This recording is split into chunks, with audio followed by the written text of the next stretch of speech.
When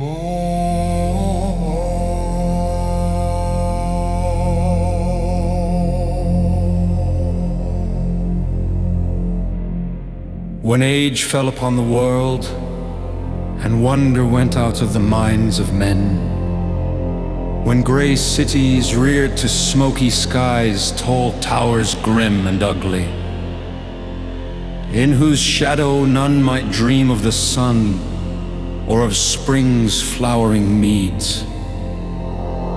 when learning stripped earth of her mantle of beauty, and poets sang no more save of twisted phantoms seen with bleared and inward-looking eyes. When these things had come to pass, and childish hopes had gone away forever,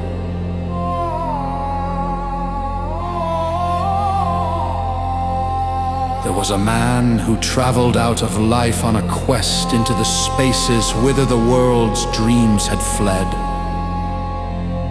Of the name and abode of this man but little is written, for they were of the waking world only.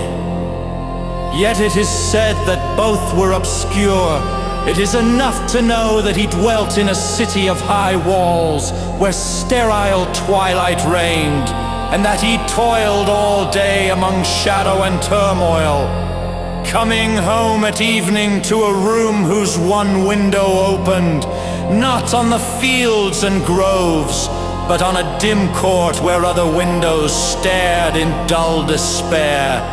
From that casement one might see only walls and windows, except sometimes when one leaned far out and peered aloft at the small stars that passed.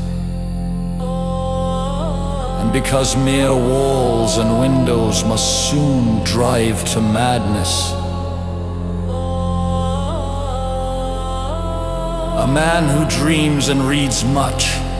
the dweller in that room used night after night to lean out and peer aloft to glimpse some fragment of things beyond the waking world and the greyness of tall cities.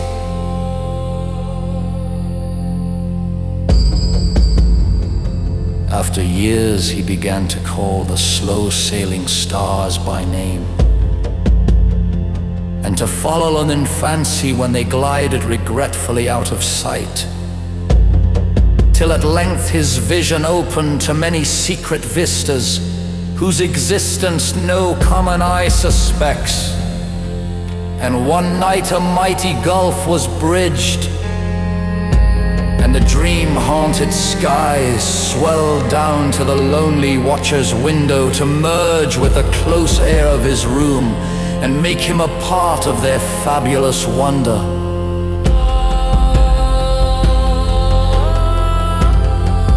There came to that room wild streams of violet midnight glittering with dust of gold,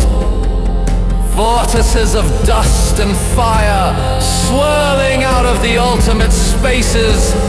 and heavy with perfumes from beyond the worlds. Opiate oceans poured there, litten by suns that the eye may never behold, and having in their whirlpools strange dolphins and sea nymphs of unrememberable deeps. Noiseless infinity eddied around the dreamer and wafted him away without even touching the body that leaned stiffly from the lonely window. And for days not counted in men's calendars, the tides of far spheres bear him gently to join the dreams for which he longed, the dreams that men have lost. And in the course of many cycles they tenderly left him sleeping on a green sunrise